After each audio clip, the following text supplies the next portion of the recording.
very good morning, everyone, and welcome to Talk to Terrence. This is our very first live show. So thank you very much for joining us on the program. Thank you for all your support throughout the 3 months that we've been on air.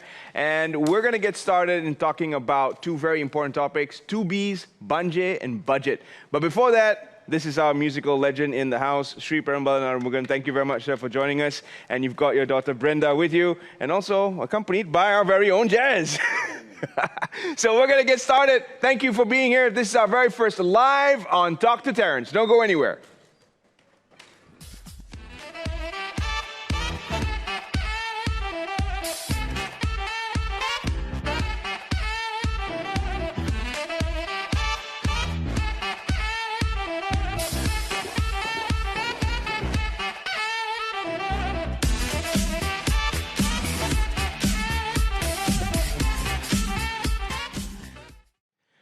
Welcome back to the show. To start us off, I'm going to get into conversation with the legendary Sri PERAMBALAN ARUMUGAM. Thank you very much, sir, for being here on the show. Okay, thank you very much.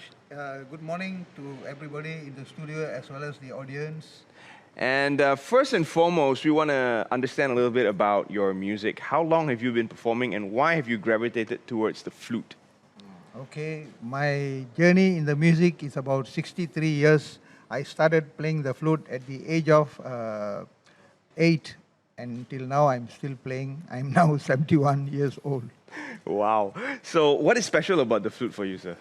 Actually, I love to play flute from the early days. When I was young, I used to be listening to some people playing the flute and all that.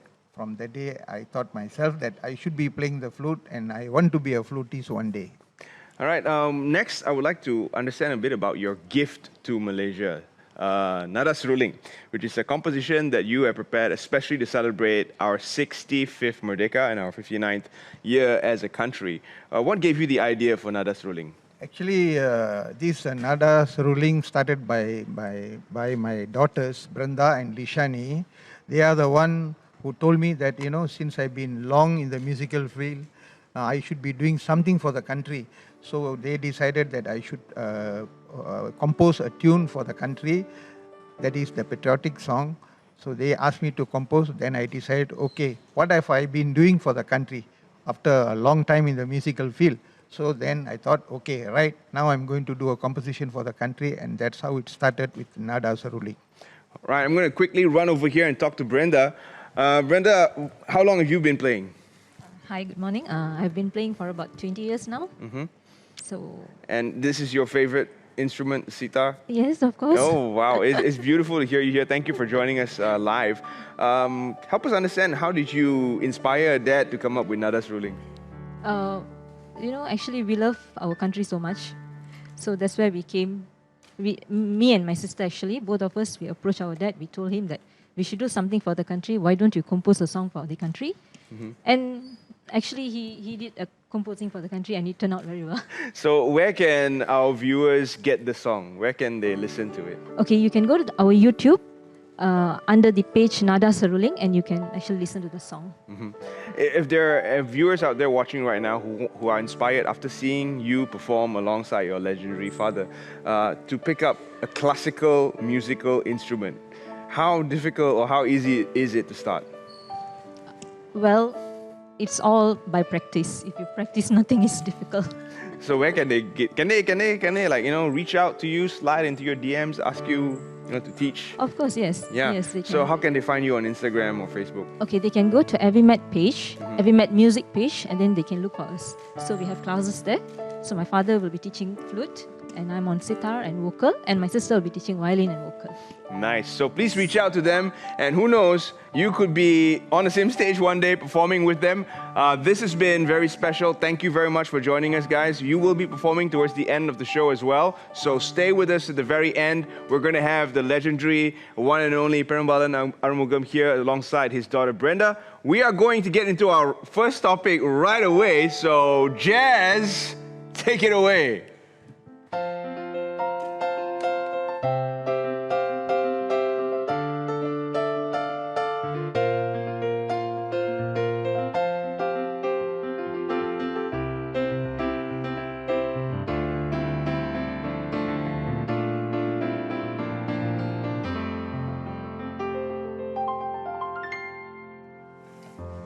Well, today we're doing things a little different, and as you can see, we are live, so there's going to be a lot of moving parts. I hope you are ready for a conversation that is going to feature two Bs. We're going to talk about banjir and the budget.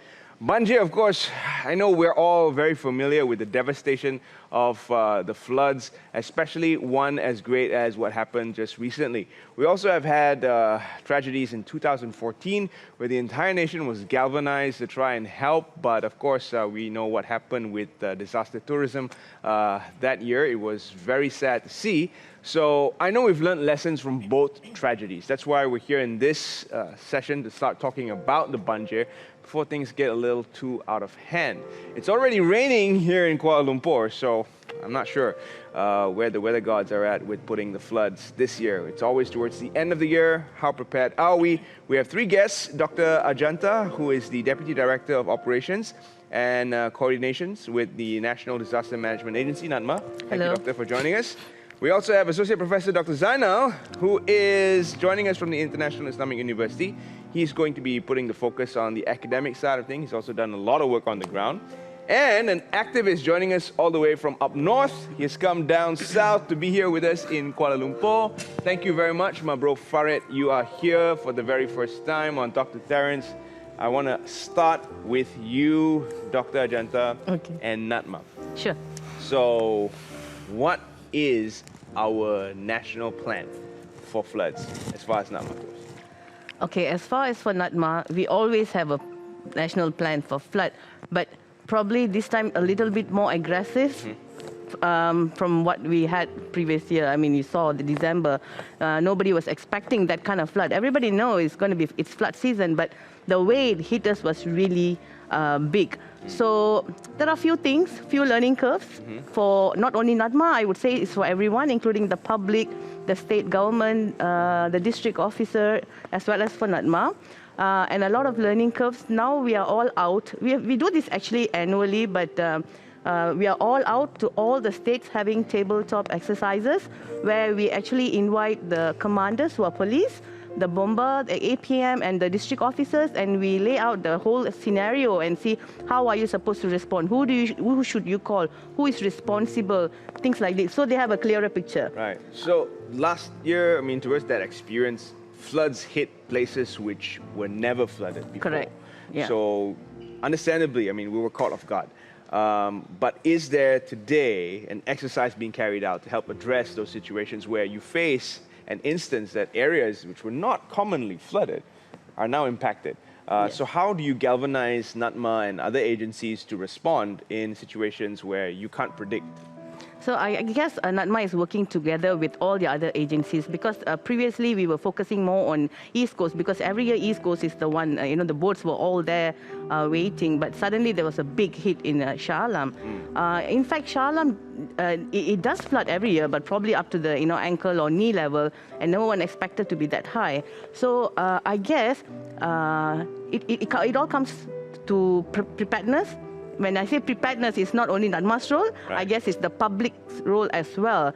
If a warning is issued, please be aware, please respond. And other than that, all the other agencies come along, and if everyone knows their role according to, for NADMA is MKN 20, Directive 20. If everyone knows their roles well, I guess we can handle this time. Okay, let's talk about some warnings, Prof. ZAINAL. We had warnings issued, but they were, I know, underwhelming, underperforming warnings. I'm not sure. How do you categorize a warning that doesn't get people's attention? Because apparently there were warnings last year, but it was not heeded by people on the ground.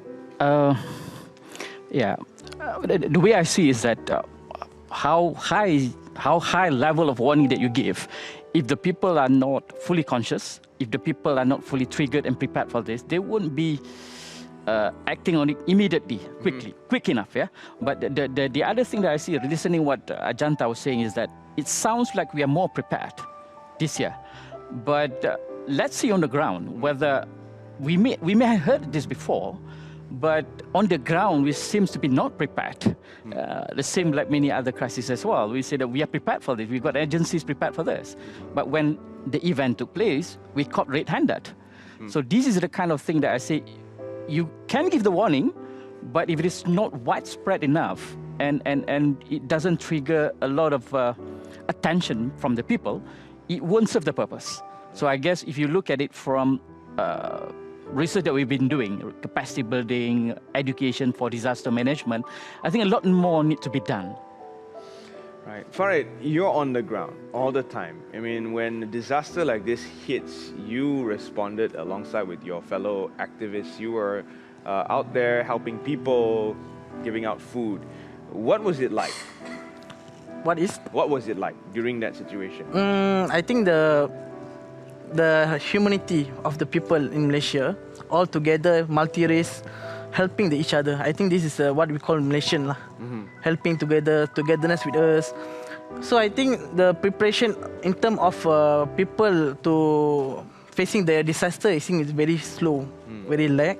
I think maybe NADMA or other agencies need to improve their delivery system to provide a system to alert them what is the disaster. But of course, NADMA alone can't function to take care of every facet. So where do agencies and activists like you come in to kind of fill that gap? And how do you work in tandem with agencies like NADMA so you don't get in their way? Because, you know, they have emergency services they need to deliver.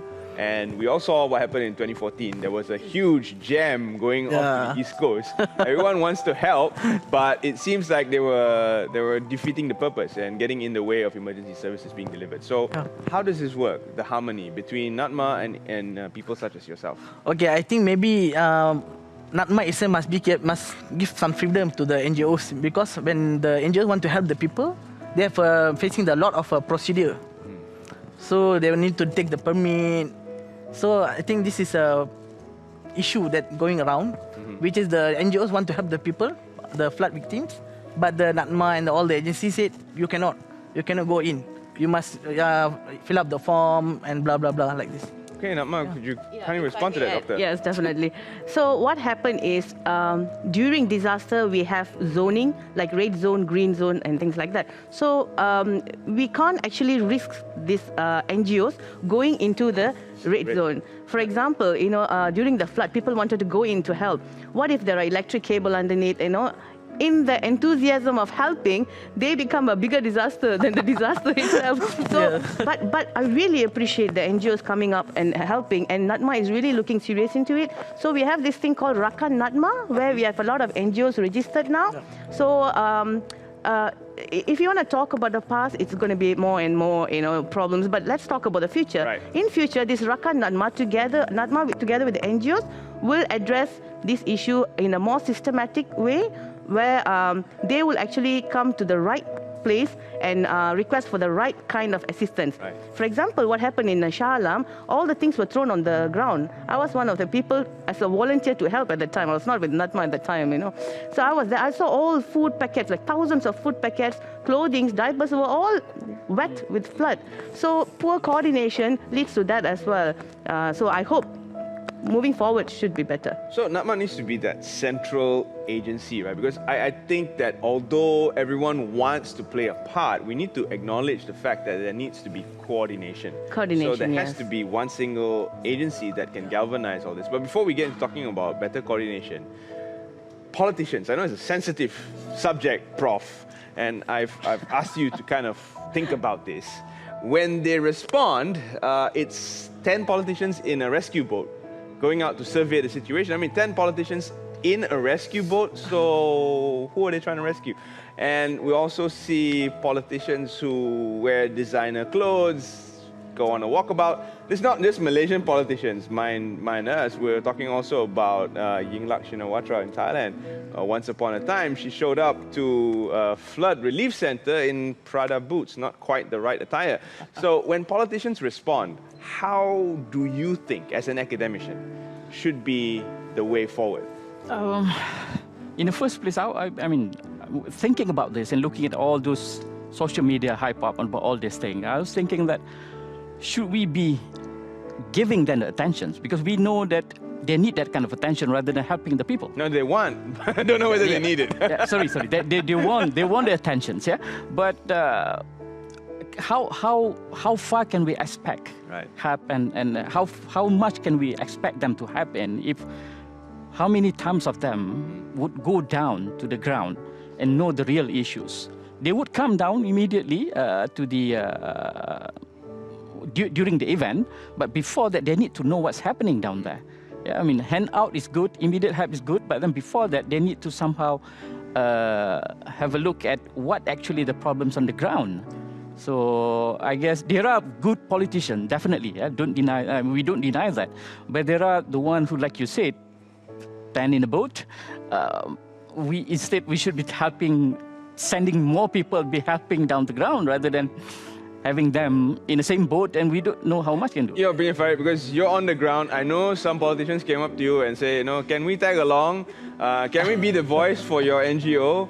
What would you respond to that? Actually, I agree with what Doctor just now mentioned about the 10 people in one boat. But I think that one issue is going around, which is lack of transportation between the flood victim to the center. Right.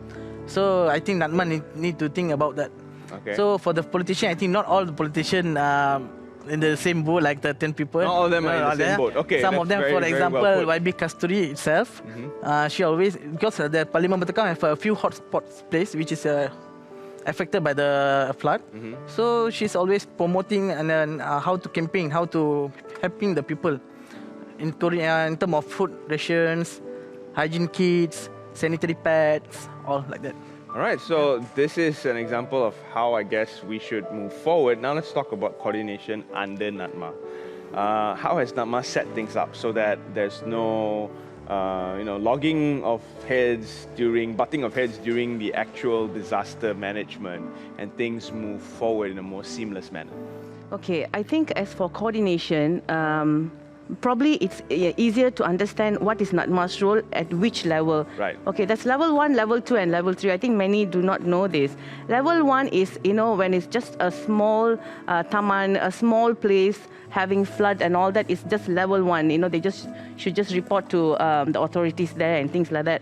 Level 2 is where when 2 districts is involved. That is when the DO comes into the picture and they can handle it. If they can't handle, if they need assistance, they have to come and report to NADMA and ask for assistance. Or if it's level 3, if it's more than 2 states involved, then it's NADMA who comes into the picture. So if you go back to Shah Alam, Shalam, of course, is a different case. Its severity is really bad. So things like that. Talking about the boats, there is not enough boats for people to come. Okay, that was something new that we faced at that time. So this time we are prepared. I would like to inform that NADMA has given some budget allocation to about 160 districts, total of 8 million. They have divided to all these districts as form of preparedness, and 4.8 million just for them to purchase some fiber boats and things like that, and additional about almost 2.5 million to upgrade all their temporary evacuation centers, the PPS. So everything is in place. It's just that when the disaster happens, if everyone knows their role right, it should go well properly. And other than that, I think reaching out to people, NADMA has got a group of people who's actually going down to the level of Ketua Kampung and things like that, and we are actually educating them. This is what you do, this is what who you report to, and things like that. So as part of coordination, of course, other than the bigger part, the preparedness of NADMA level and with all the other agencies is there as well. But if the people are not prepared, and the people who are supposed to help first hand is not prepared, then we are failing it. We're going to come back to that and find out how prepared we are as Malaysians for the upcoming floods and when they're expected to hit. We're going to look at some weather reports, and also we're going to look at how prepared individuals in those areas that are affected by floods are, because they've been responding year after year. So what kinds of lessons can we take away from them? We're going to come back right after this. Don't go anywhere. Talk to Terrence. We'll be right back.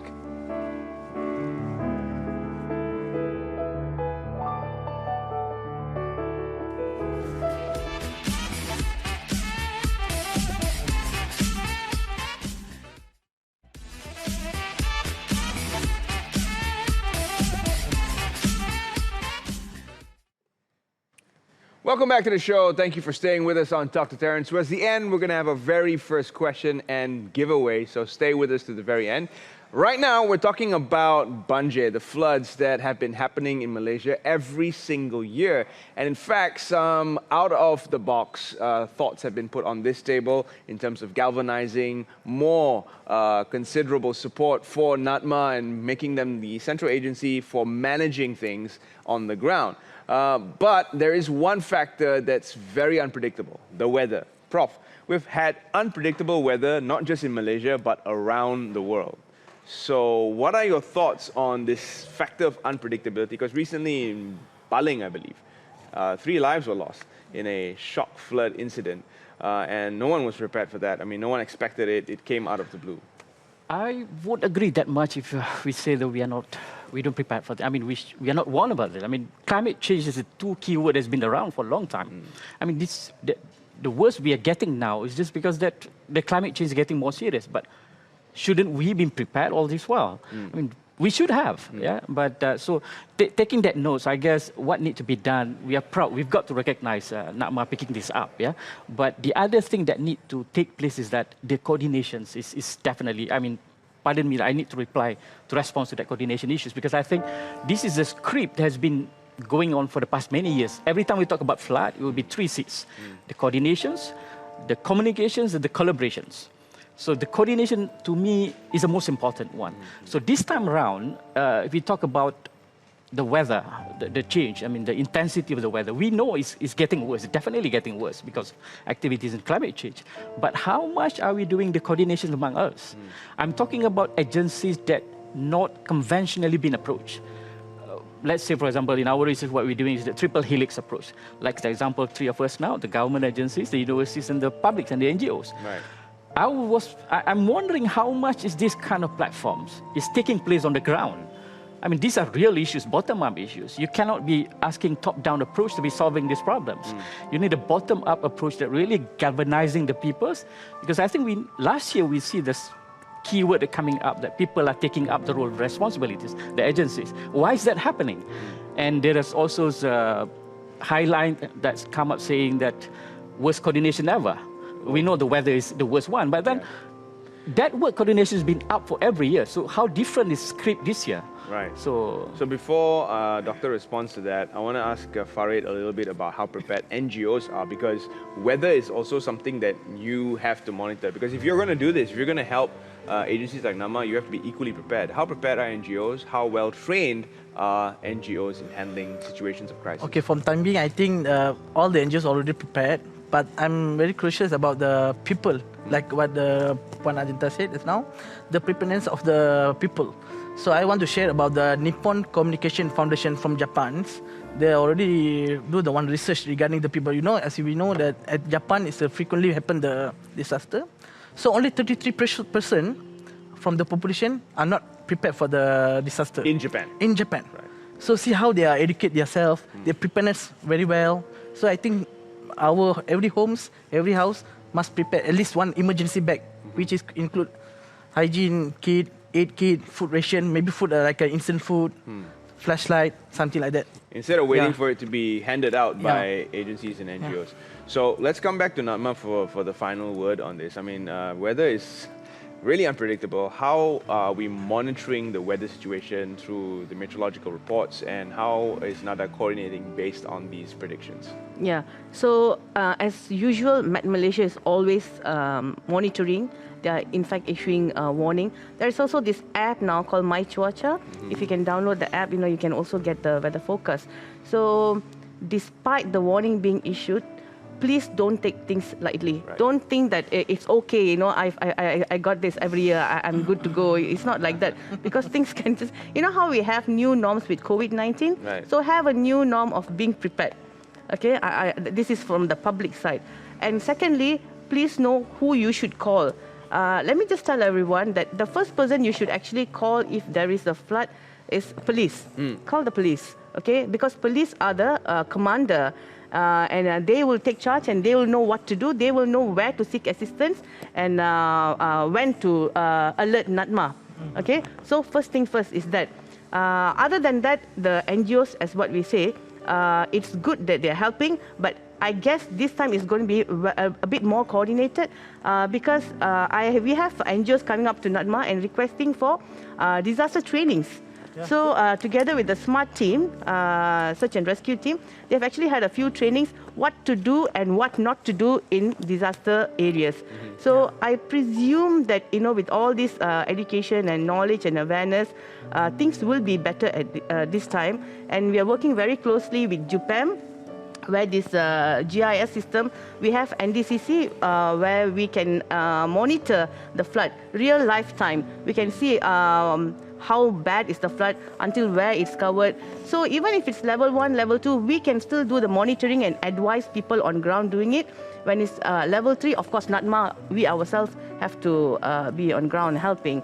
So I guess it's not just only NADMA, all the agencies, they are helping and they are coordinating together. But the problem is at the ground. Based on what you've received so far, when are these floods expected to hit? Expected is from November. November up to January, actually. November up to January. Up to January. So the question then becomes, from an academic point of view, should we have a general election from November to January? Okay. I would not recommend so, because I think it's quite common sense. There's a lot of energy, time and money will be spent on handling the expected flood mitigation, disaster relief, etc. So to have that kind of, to have election during that time would not be that appropriate to me, will not be politically correct. If I were to think it that way. Right. Yeah. Your opinion on how ready people are in Malaysia, Farid, especially in your area of concern, because in the north, I think floods hit once in a while, in Kedah maybe, but throughout the northern region, our floods are quite well managed. I think we had one back in 2000, which was quite bad in Penang. But people in the north are not ready for floods. That's my opinion. Your opinion? I think so far, now during the time, I think the people already awareness to prepare the floods. Because now, as we know, climate change already happened. So we need to facing. I think all the people must get ready. Must reach out to their reps like you and get trained. Final word from NADMA, Doctor. What is your advice to the Malaysian public watching this show?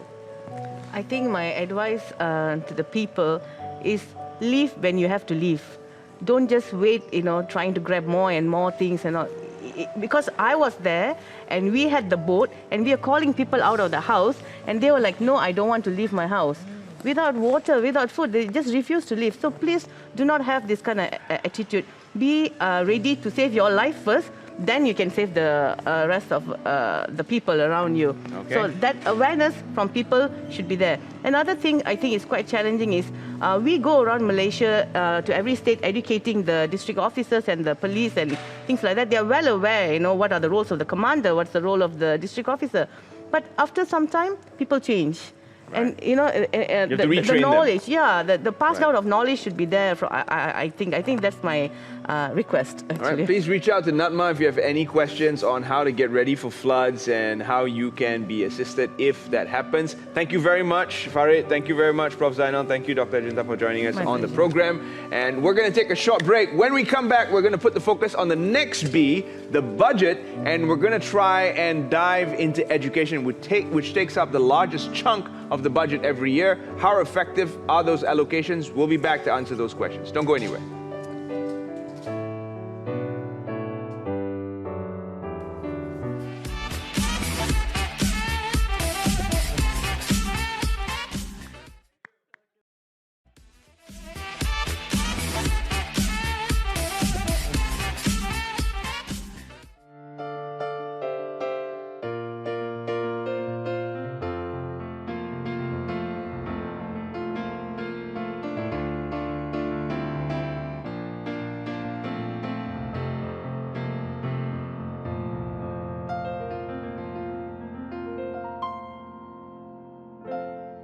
It is time to get into talking about the next B on the show. Thank you, Jazz, for that, as usual.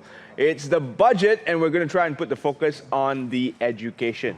But it is something that we're all contemplating, figure out how much is going to go where, but we know for a fact that education is going to take up the lion's share of the budget, as it does every single year. So joining me in conversation, we have Dato' George Lim, who's the National Vice President of the Malaysia Entrepreneurs Development Association, and also Kenneth Chai, co-founder of the Learning Curve. our very own STEM trooper. Welcome.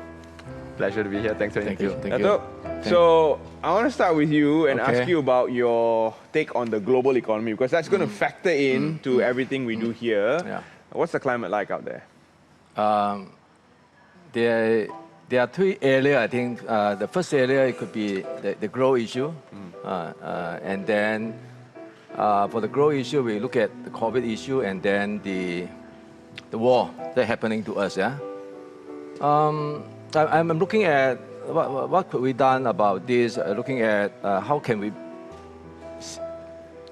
speedy recovery. To do that, I think we need to continue to spur the growth. Generally, next year the economy is going to grow slower, about 2 to 3%. That's the IMF prediction. Yeah, Malaysia is still very confident, about 5 to 6%. But we just cannot just say it will happen, but then we need to look at more foreign direct investment. We need more tourism money, all these things we need to continue. And then not forgetting the B40. This is very, very important. So from recovery to resilience, I'm looking at the how can we transitional going forward, giving more budget from manufacturing-based industry to service-based, because service-based you make up about almost 60% of GDP. Not forgetting the SME are still very small, and we need more digitalization. Fund to going on, and at the same time, as we know, the bank rate have been going up for the last 3 times for this year. I heard they're going to go for the 4th time. So I think it's in tandem with what the US is doing. I think the SME need to be more friendly approached by the government. Not to increase the cost of living. Actually, when Bank Negara increased those OPR, the local banks don't actually have to increase their interest rates, but they do anyway. So I don't know. That will also, as you know, SME already having very small margins. Not only so margin, but the cash flow only can last for 4 months. There's a very last for 4 months, and their sales revenue are dropping, means margin are dropping. Right. So these are some of those issues they need to look into it. And then not only that, but the greatest challenge we have now is talent shortage. Talent shortage. Talent shortage. That's true also. So that factors into what we're going to talk about, education. Dato', before I bring Ken on, I want to talk to you about education. It's always been the largest portion that goes to education, but there's always a disconnect between the amount of money spent on education and the results we achieve. Because you just said talent shortage. Yeah. Why is that? Why is that disconnect? I think we cannot only focus on result. I think today are very result-oriented. Everything are related, including the bosses are very result-oriented. That's how we measure I think we things. need to rediscover our passion and our purpose. Who we are and where we want to go. To start with. Then we'll look at what do they want, how do we fit into them. So teachers nowadays are not only a teaching, but also facilitating. Correct. And mentor and coaching them. So there's this will take time. I think to do this we need to be more looking into the bigger picture. Just like Sony turn around themselves in 30 years. So from low quality product to high quality product. So what are the industry we want to focus on the next 30 years, and what type of skill and talent we are looking forward to, so that the education side can do what you need, not only the traditional school, but also the vocational school to fit in. Where are we? Where are we in the map? You're right, because we're all over the place. We have all over the place, different streams, different focuses. Ken, when it comes to what you're doing, which is amazing, you're going out there and you're filling in those gaps. You're actually taking science to the kids. Talk to us a bit about what you do before we get started into asking about your concerns with the budget. So what we're currently doing is we're setting up STEM communities. So if you're looking at most of the school, they don't have the basic things to even start. So we can see people talking about going around telling people that our children are not interested in science anymore, not interested in engineering, computers. But if you go down to the ground, that's not the case. So when you actually go down and teach in most of the suburban and rural schools, you realize that there are three things that have to be in play first. Number one, there's no infrastructure. So if you go to any school, you're going to realize that there's no science lab. And second thing, there's not enough instructor. So if you go to certain small school, we call it Sekolah Kurang Murid, you have one teacher teaching 7 subjects, from history to BI. And they're not trained, they don't have a specific physics teacher like what we had back then, right? They don't have a biology teacher.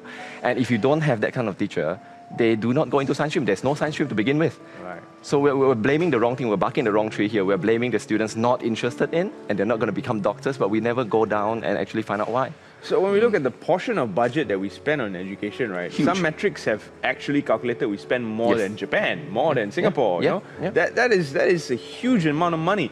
But yet you see things like no science labs, no proper teachers for certain subjects. So my question to you would be, how would you like to see this budget repurposed? Because a huge chunk of it, according to a former Deputy Minister of Education, goes into OPEX, which is maintaining the current status quo of schools and teachers' enrollments and all that. So what would you like to see done different? Yeah, I think I see where you're going there, because currently if you look at it, MOE has the largest headcount. Not only they have the largest headcount, they also have the largest average salary.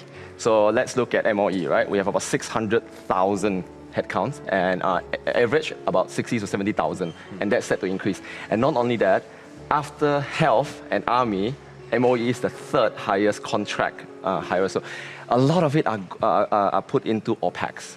And it's not to say that it's bad, it has to be more efficient. If you ask any teachers, especially in smaller to medium schools, they want to help the students, they want to teach the students, they want to bring them to competitions and everything. But the problem is, there's so much paperwork. If you ask me, I'm going to admit that I'm not going to go there and teach and become a teacher. I enjoy what I'm doing right now, but if you ask me to be a science teacher, I would respectfully say no, because of the paperwork. I can relate to that because my wife's a teacher, so Yeah, exactly, I understand, right? I understand He probably exactly comes from what an you 8. mean. There is administrative work that Yeah. sometimes takes precedence over actual teaching. So Which is I think unnecessary. That needs to be readdressed. But when it comes to repurposing the budget, so the allocation per se, Correct. how do we do that? How do we portion this? I think every time when I ask you, let's say we talk about education right now, you straight away think about the students, right? But there are a few things we don't actually look at. Number one, we have to look at the climate. The school climate is very bad here. If you look at the PISA 2018, right? Malaysia, the socio-economic gap when it comes to education is very big. It's a few times more than the OECD average. So we have to address that first. So our budget shouldn't be prioritized into paperwork and OPEX, right? We currently have enough teachers, more than enough. So you cannot say that you spend more is good, but Thailand spends 16% more. So what I'm looking at, we have to focus more on development. Just now, Dato was saying that we spend on maintenance. He disagreed, I agree, we have to maintain. Probably because I've seen more rural schools that need maintenance, we need to spend a lot of money on that.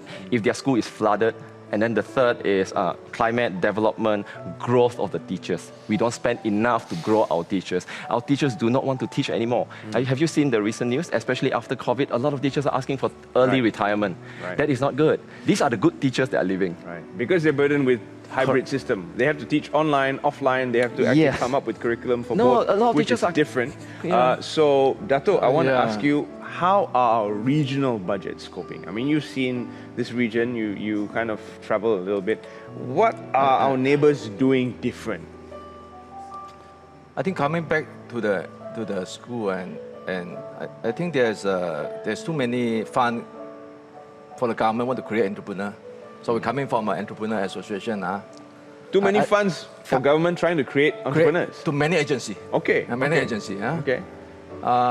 So maybe we should be more focused on this area. What our entrepreneur are we creating? So that the government can create an ecosystem to support them. We have if a startup were to create something that the government are not there to support, they will not be successful. So you can repurpose those funds. Repurpose of this fund, not only restrict, MDEC have certain fund and other agencies have certain fund. They all are creating entrepreneur. Entrepreneur itself is not just doing business, but we need to know where's the trend grow, where is the industry grow in the next 30 years. And not only that, we have to look at ourselves, how do we compete with other neighboring countries? What could we do best? with the talent we have. So all these things need to be aligned, you know, looking at bigger picture. Not one or two budget is lifetime. It could be lifetime, it could be 10, 30 years, you know. Right. So this one need to look at the regional, need to realign our budget. Where are we going from there, you know? Not only, of course, some of the immediate needs for a budget for the SME, for example, they would like to pay less tax, you know. Then where are we going to get the money for the budget? Okay, we're going to take a short break. And when we come back, we're going to round up this conversation. I think the big question also becomes, how do we fund this budget? We're going to be back right after this.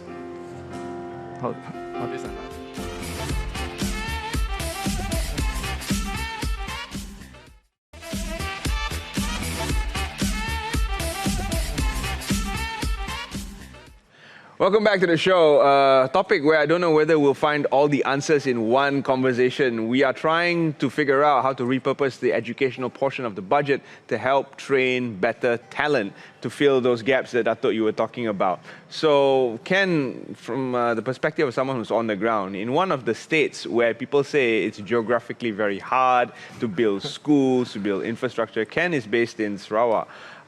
What types of infrastructure and myself do we need? also based in Sabah. And you're based in Sabah. So two states where people say, you know, it's very hard to connect people to people. What types of allocations do you need in your state? I think we need a lot of development fund. So the schools are mostly not up to standard. Second is we need fund for growth of the teachers as well. And then when it comes to science, it's very expensive. Labs are not easy to build and everything. Second thing that a lot of people are not looking into it, I think in 2018, the conversation was there, it's about nutrition. Especially after COVID, a lot of our students are not having enough nutrition. Number one is the inflation. So if you go to any schools, you don't have to go rural, you just go outside. Their diet has no protein in it, has no whole food in it. So even if they go to the canteen, it's all processed food. Nuggets and all these cheap foods, right? So we have to focus on nutrition. Our children cannot go to school hungry. If they're hungry, yeah. And second thing is sick. They can't go to school sick. A lot of our schools right now, the attendance rate is very low. If you ask them, some of them, they can't get to school because of a lot of infrastructure problem. You know, infrastructure beyond the school, like the road access to this school. Right. So the teachers have to go there as well. And electricity, if you don't have electricity at night, you can't do your homework. So a lot of this, many things, like I tweeted, right? It's very complex. But this is basic stuff. I mean, we can't focus on that broader picture yet. But it's all under the MOE budget. Electricity is under the MOE budget? I mean, that's... The school infrastructure is under the MOE budget. Wow. Yeah. So that is something that we need to think about whenever we address these issues in our social conversations, because I don't think we actually imagine the scope of the budget allocated to the MOE. For Sabah, I think the situation is similar in terms of connecting people to people. But I believe it's also more difficult on that higher level where you're trying to get our graduates ready for jobs. What do you need to connect the dots to make better graduates and to produce better graduates and to get those graduates job ready? I think we need more money. More What is taxes. the money for? Where does the money go? They said that GST, you're going to come back, right? Hopefully. No, what is the money for? Just get whatever KENNETH have said, all these things. No. I mean, this is a very interesting question, Terrence. For us, for the entrepreneur, which we have a group of entrepreneurs which under money coaching, we under Vistage International. I'm the business coach itself.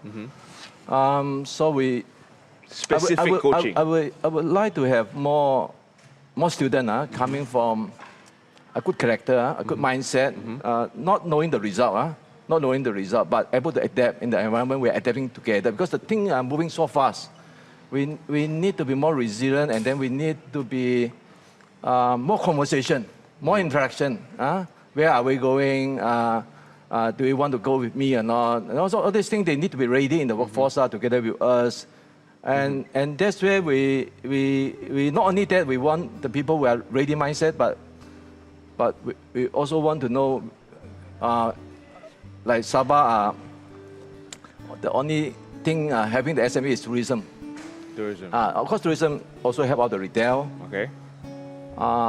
So we have been talking about industrialization, whether that is something that we should spending more time. I think so there must be a balance, industrialization and service oriented. Where do we divide between these two?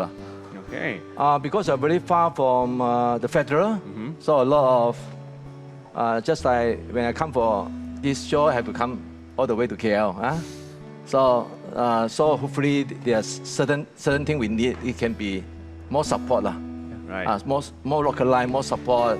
More local allocation. We need allocation, autonomy. Yeah. Because autonomy. like what you said exactly just now, all the states have different problems. What is the urban poor problem here and the socio-economic? We have different problems, different demographics and different rates of progress. That's why I think Sarawak Sabah should have more autonomy when it comes to spending the allocation. Right, I think there's no way that you can disagree with that. But factoring into all the difficulties in getting more funds, I mean, you just said SMEs don't want to pay more tax, but I think they're going to get their wish because there's a 15% standard corporate tax that's going to come out soon. I don't know whether we're incorporating it this year or next year, so they're probably going to get their wish. But where are we going to get the funds for all these allocations? That's another question for another day. Finally, I would like to just give you both the floor, key takeaways that you would like to see happen in 2023 as a result of the budget that will be tabled in a week. Dato', you want to start off? I'm very passionate for the young people. Okay. Because it's unfair for them to come to this world very challenging. Not knowing where we are heading. So as a leader, we have to charter the forward, set up forward, telling them where are we heading, and understand them. What are they looking at? I think we need. There's so many reforms we need to look into. And I think the regional need to have more talent collaboration. Not only depends on talent, more talent collaboration means my talent can be there, your talent can be here. So that the graduate, especially the non-citizen, they don't have to go anywhere. If your skill is needed, you can be here, Right. The same thing, if we allow them to stay on, hopefully we're able to find our solution and helping us to be more competitive. Right. I agree. There's some things ASEAN can learn from the EU which we haven't yet, moving forward and getting regional collaboration. Maybe that will help fill some of the educational gaps that we need. Ken, I shudder to do this. Final word to you, sir. No, I agree with him, right? Like when it comes to the talent development, but when it comes to education, right, we have to, like what I said, look beyond it. And then I know everyone's talking about entrepreneurship and everything. I am more worried about we're not having enough teachers and having enough doctors and engineers, people who can take care of us when we grow old next time. Entrepreneurship is my least of my concern when it comes to the budget. So we're talking about growth and everything. So we're talking about these children in 10 years' time is going to grow up and going to build our infrastructure, going to teach our children, teach our grandchildren. So I think when we need to focus on these people, and to focus on these people, we need to take care of one thing, which are the teachers. Don't forget about them. We're always thinking about the kids. Take care of teachers, people like your wife. If you can take care of your teachers are happy, teachers are motivated, that it will pass on to our students. Yeah. I thank you for that. So I hope that whoever is going to be tabling the budget, be it the Prime Minister or the Minister of Finance, will be taking all these considerations down and helping us prepare the best possible budget as we move forward into 2024. And this is going to be one exciting budget because, of course, it is something that is hinging on the potential of a general election coming up very, very soon. On that note, this has been our very first live show, and the question is, how much did we spend on education last year? How much did we spend on education last year? You can Google it. Send us the answer, win yourself 100 ringgit on our socials. We'll be putting up the question there as well. So go Google it. Ken has the answer already on the top of his thinking noggin there. So we have got that question for you. 100 ringgit is yours if you get it correct. We're going to end with a bang. We've got the ensemble back. But before that, Mr. Perumal, you have something to say, sir. I'd like to thank the ABIMED Nada Seruling group who has supported me in this Nada Seruling project. Mrs. Anchana Devi, Rebecca, Madhe Soni, Nagarjun, Elsie Tan, and Rihanna. A big thank you all for you. Thank you very much. And on that note, take it away, our final performance on Talk to Terrence. Enjoy, everyone.